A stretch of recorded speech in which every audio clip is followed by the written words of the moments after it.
Okay. Love Island. Ugh. How did this come to be? So I always wanted to do the show. I was always a dream of mine to do the show. I just never knew if I was going to. I remember like when I would go, sometimes I would go on like TikTok live with like at the time because I was doing social like gym content a lot of times. So I would go on, live sometimes and just talk about gym stuff. And like everyone kept saying like, because sometimes I would say stories like about my dating life because it's fun, like to talk about it. And I would tell people about my dating life, but everyone's like, you should go on Love Island. I could so see you on Love Island. You should do Love Island. Everyone's pushing me, but like, you should do Love Island. I was like, okay. I met this guy. That's how it all starts. I met this guy, and he knew that I wanted to do Love Island. And it ended up being just like a really toxic thing where it was like, he was not at all who I thought he was. He ended up trying to like rub in my face, so they reached out to him. And because he knew I wanted to do it. And then I was like, huh, he might do it. Why the fuck can't I do it? Because he told me it was dumb. So I was like, why the fuck can't I do it? You're rubbing it in my face. So I said, fuck it. I'll apply. I applied traditionally. And I said, you know what? I'm going to do it. And I did.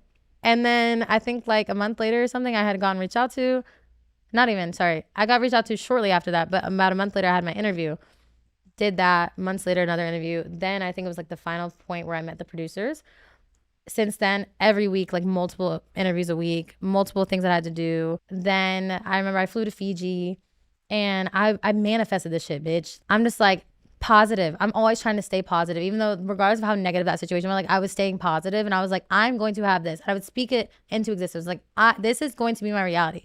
I'm going to have this. This is what I'm going to do. And I was like, I kept telling myself, like, I'm going to be an OG. I'm going to be an OG. I kept telling myself that. I was like, I'm going to be an OG. And I remember I came to Fiji, they flew me out, and I had done all the interviews and whatnot and like all the filming prep work and whatever. And they're like, this doesn't guarantee you're on the show still. I'm like, okay. I'm like, I have anxiety. I'm just like, oh, I like to know things before they happen.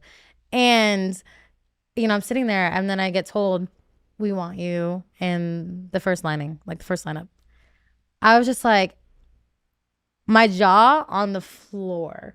Like on the fucking floor, bitch. That shit was catching. That flies were flying in that hoe.